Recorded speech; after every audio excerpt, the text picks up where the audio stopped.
Je donne juste un autre exemple sur ces sociétés de contrôle, et puis je passe aux possibilités, encore une fois, d'y échapper. Bon, alors, j'ai vu qu'il y avait le livre de Damasio, c'est très bien. C'est pas celui que je préfère les furtifs que le dernier, mais c'est un autre problème.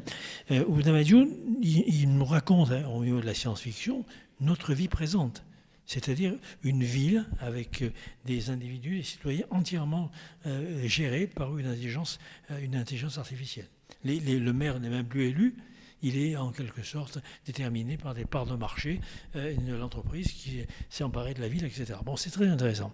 Alors, je voulais, juste avant de passer à l'aspect si vous voulez, je dirais, optimiste, n'est-ce pas, vous donner un exemple de la manière, et ça permettra de faire un clin d'œil sur l'histoire de la gestion du Covid, n'est-ce pas, sur la manière, si vous voulez, dont aujourd'hui, on n'a plus besoin de psychologues, on n'a plus besoin de psychiatres, on n'a plus besoin de travailleurs sociaux, on n'a plus besoin d'accompagnateurs sociaux et psychologiques des individus. Pourquoi ? Parce que la notion même d'individu, et c'est dommage que si j'avais une heure de plus, je pourrais te le démontrer, la notion même d'individu, elle explose, elle n'existe plus. Vous n'êtes plus des individus, nous ne sommes plus des citoyens. Nous sommes un paquet d'informations. Nous sommes un faisceau de données biostatistiques. Et c'est là-dessus, encore une fois, qu'on travaille. J'étais le dernier week-end avec Marie-Josée Volgo, ici présente, n'est-ce pas, à un colloque sur la fin de vie.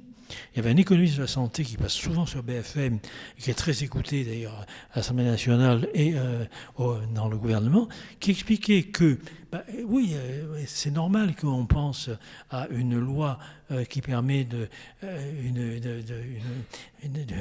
en quelque sorte une aide à mourir. C'est normal, puisque de toute façon il y a un transfert démographique qui fait que jamais, autant dans l'histoire de l'humanité, on a vu le nombre de vieux exploser, constituer une charge pour les plus jeunes. Et alors, il dit comme une dialyse, ça va coûter 80 000 euros, et que finalement, ce que va rapporter, par exemple, la production d'un jeune, ça va être 30 000 euros, est-ce qu'il va accepter de mettre autant d'argent alors qu'il a le crédit de la maison à payer, les charges de l'enfant, etc. Et donc, vous avez là une manière de penser. C'est ça que je voudrais essayer. Vous voyez, alors, bien sûr, je lui dis quelque chose qui ne m'a pas plu. Je lui dis que j'étais contre une gestion algorithmique des populations. Pour moi, une démocratie, c'est un peuple qui décide. Enfin, un autre problème. Donc, je vous donne juste un exemple, parce qu'il est significatif de la manière dont, par exemple, les choses se passent aujourd'hui. C'est ce qu'on appelle la pratique des nudges. Vous connaissez les nudges ? Non, les nudges, c'est des coups de coude, des coups de pouce, n'est-ce pas ? C'est le coup de trompe que la mère éléphant donne à l'éléphanteau pour le mettre sur le droit chemin. Eh bien, le nudge, si vous voulez, c'est une manière de vous amener à choisir librement ce qu'on a déjà décidé pour vous. Et donc, comme je n'ai pas le temps d'en parler, je vous donne juste un exemple pour passer au reste. Juste un exemple, vous voyez ? Bon, il y en a plein d'exemples. Hein. L'élection d'Obama. Alors, on ne parle pas non plus de ça. Bon, le Brexit, enfin, etc. Si vous voulez, toutes les élections, on ne donnera pas de nom. On ne donne pas de nom. Oui. Donc, toutes les élections ont été entièrement pratiquées par les nudges. C'est-à-dire qu'on va donner à des segments de population les messages qu'ils attendent en fonction d'une étude de marché qui a permis de prélever, si vous voulez, dans leur discours, c'est ça la propagande, hein, de prélever dans leur discours les mots qu'ils attendent, dont ils ont besoin, pour leur dire, encore une fois, que nous représentons justement ce qu'ils attendent. Alors je ne vous donne pas de nom. Bon. Alors ça, c'est la même technique que celle des urinoirs des aéroports.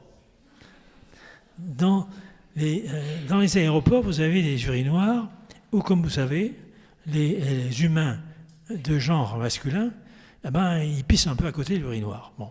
Si vous mettez, n'est-ce pas, soyez gentil pour le personnel, faites attention, vous êtes la boussure et autres, ça ne change rien. Vous leur dites en jouant sur l'hypocondrie, faites attention, ça donne des bactéries, des virus, etc. Vous pourriez tomber malade, ça ne change rien. Vous mettez une mouche noire au fond de l'urinoir et ils pissent tous sur la mouche noire. Et vous réduisez statistiquement de 85% le nombre d'éclaboussures, 85%. Et bien c'est comme ça qu'on a géré le Covid, c'est comme ça, encore une fois, que la plupart des décisions sont prises.